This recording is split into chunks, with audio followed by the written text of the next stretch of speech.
Alright guys, I want to make a video about my recent run-in with police. I was, I don't want to say detained, but I was held up for at least 40 minutes for no reason whatsoever, and also searched and had my weapon taken from me. But they were just following procedure on that part. But what happened was, I generally do go out late at night and exercise, running or walking, and I walk for about maybe an hour, and that gives me a mile or two.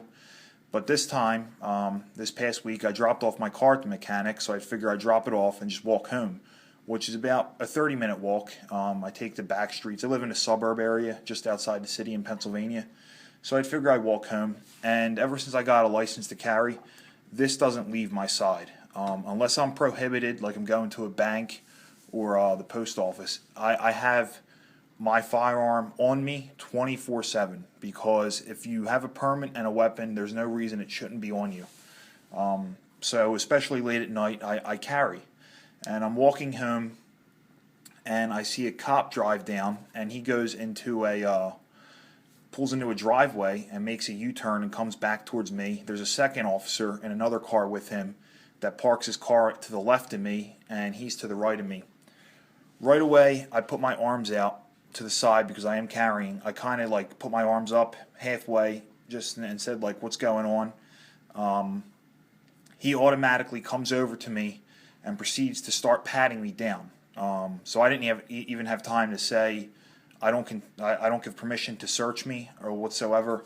But when he did get to the top of my shoulders, and I knew he was searching me, I specifically stated, I said, "Officer, I have a license to carry. I have a firearm in my right coat pocket."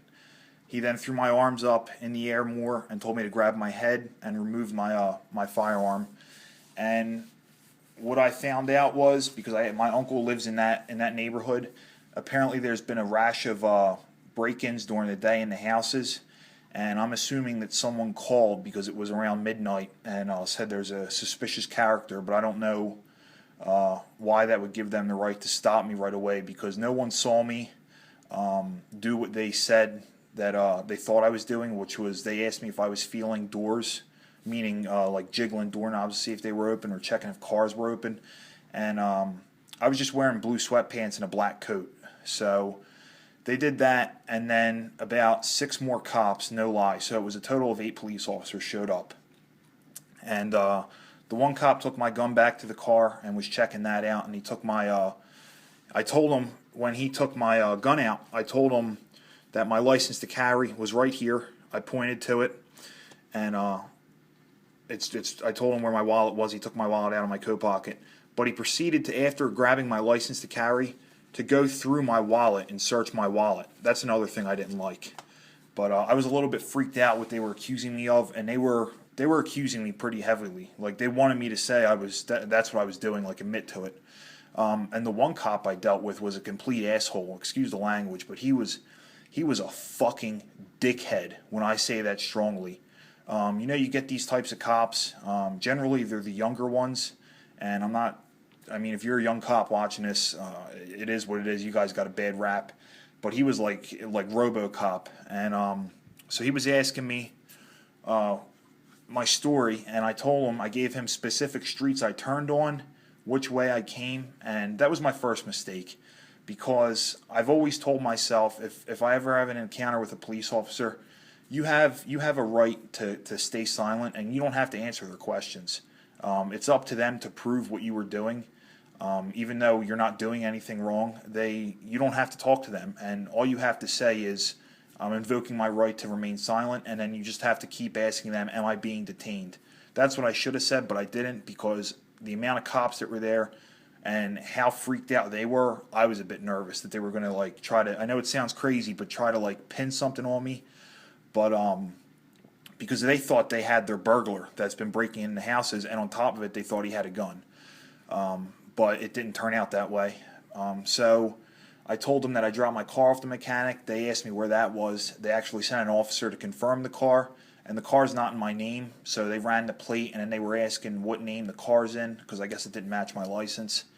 And this went on for about a good 40 minutes of him just telling me to repeat my story constantly over and over again. And again, right there, I should have just invoked my right to stay silent and asked if I was being detained, but I didn't. I tried to handle it to the best of my ability. And I told him that he's asking me why I'm out this late, and it's none of their business why someone's out at that past that time. If you're above the age of 18 and you're past curfew, that's your right. But he kept asking that, and then I told him, I go, this is the way I run when it's warm out, and he goes, well, you just contradicted yourself because you said you only walk out here when it's warm. So what do you really do? And that's how he was. That's the type of cop he was. So that went on. He kept asking me my story, and it got to a point where that was done. And like he would say something and stop, and then I would try to like reply back to him, and he was just like, "You'll talk when I'm done. Stop interrupting me." That type of police officer. So then, after that was over, they brought my gun back after they checked out my story. They should have just ran my ID, ran my permit, and then that should have been the end of it. I shouldn't have had to go through all that, but I did. So they bring my gun back, and I see they're getting ready to hand it back to me. And he goes, and another fact is, you're out here late at night with a firearm on you. What are you doing with that? And then he kind of slipped in like, it's legal, but you're carrying a gun late at night, which I didn't like. Then when they gave me the gun back, my firearm, they put it back in the holster, but they left the ammo out, and they told me to put it in my coat pocket and zip it up and not load the gun until I get home. Well, that defeats the whole purpose of having a license to carry and carrying for self-defense, because I still had about a 10-minute walk. So what would happen if I got past, I got to walk up a hill, it's like back roads, suburbs, and someone jumps out from a bush and attempts to mug me or something, and my gun's unloaded. I have a useless weapon. So I don't know if that was legal, what they did there. I'm probably going to just give the NRA a call and ask them about that. But apparently they have stop and frisk in PA. I'm not sure. I think Philadelphia was doing it for a while, and then they stopped. But they had no probable cause to stop me. I wasn't doing anything. They didn't see me doing anything. So I should have just stayed silent and asked if I was being detained. Honestly, that's what I'm going to do next time. And I'm going to pull my cell phone out and record too, because you see all these videos on YouTube and you think people like that are kind of instigating cops, and it's really, I mean, if you're a police officer doing your job, there shouldn't be any reason why you don't want a camera on you.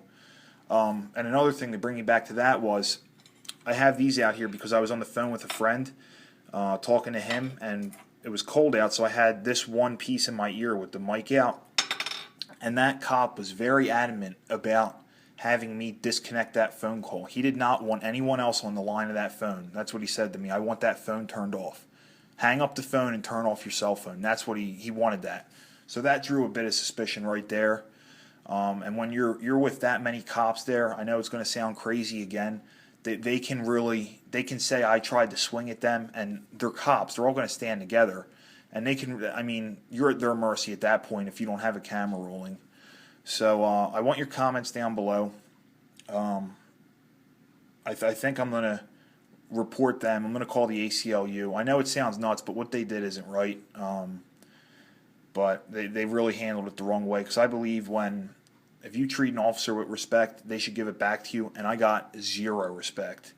And then at the end of it, when he was handing me back my permit and gun, I saw they were giving it back to me. That's when they told me not to load the gun until I got home. He said it's on the back of your carry permit that you have to tell an officer you have a weapon on you. You can lose your license for that. And he was kind of shouting it at me, like reading me the riot act on it. And I looked it up. In Pennsylvania, you are not required to tell an officer you have a firearm concealed. That's the whole purpose. It's a concealed weapon, and you have a license for it. You in no way, shape, or form, if you're stopped by police, to tell them that you have a gun on you. It's your option. It's probably a courtesy call. I would imagine if they ask if you have any weapons, that's when you tell them. But in a traffic stop, in any case, you don't have to tell them that. There are, I think, like 5 states that do require you to inform police, but not in Pennsylvania. So that was another thing that kind of irked me, because on the back of my card, it's just the sheriff's address and name. There's no little rule book on the back of it. So yeah, I mean, in my mind, they had no probable cause to frisk me, to search me, to have the cops search my wallet. That really irritated me too. So this really changed my mind about, you see on TV about the stop and frisk in New York. I'm really against it. I mean, it violates your rights like no tomorrow, because it's just bullshit when you get down to it, and the way they handled it. I have a license to carry. My gun should have been given back to me the way they took it from me, which is loaded. Because I don't know how that's, if they're trying to say that's for their safety while returning a gun that's unloaded. I mean, it would have been a mere seconds for anyone to have a gun unloaded with bullets in their pocket to reload the gun and proceed to act in a dangerous manner. You know where I'm going with it. So by doing that, that makes no point. If they're doing that, they should just keep the bullets. But again, if you're carrying a weapon that's unloaded, it's really useless. It's a brick. That's it. But comment down below. I want to know what you guys think. But I am going to be making phone calls to get to the bottom of this, because it's bullshit. My rights were violated, and I'm not trying to like pity me. It's just I'm sick of police acting the way they are. So again, let me know what you think. I want to get replies back. So thanks for watching. And again, I do carry a Ruger LCR in 357. It's unloaded now, safety check. But I will have a review up on this gun and this holster. I haven't gotten around to it, but it's a great gun. But anyway, thanks for watching, guys. Check out my other videos. Subscribe. Sorry this video went long. It was a long encounter, but I figure I'd make it just to get it out there. So thanks, guys. See you.